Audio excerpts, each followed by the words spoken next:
Hi, I want to talk for just a moment about this whole issue of handling objections. A lot of us feel like it's important to become an expert in handling and managing objections.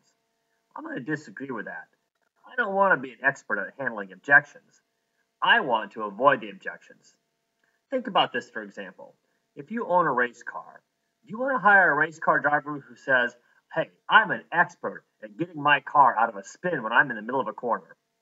Well, I don't want that expert I don't want that driver who's an expert at recovering a spinning car because I want to know, why is the car spinning in the first place?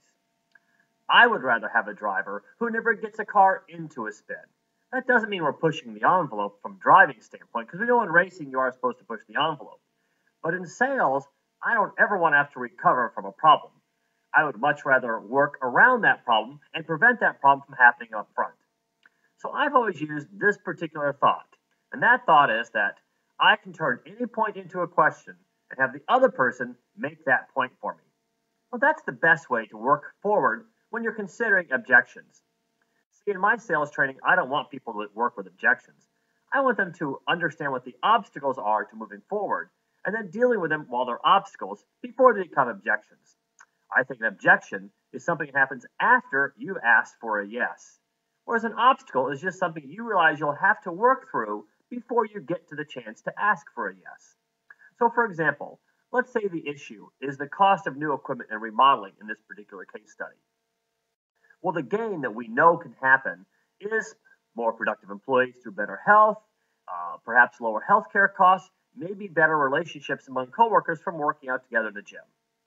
So we could get to that point and have the other person make the point to us by saying something like, I hear and understand your concerns about costs that aren't budgeted. Some of our clients have told us that their sick days were reduced and their health premiums went down after improving their gym output or getting into a relationship with their employees going to the gym on a regular basis.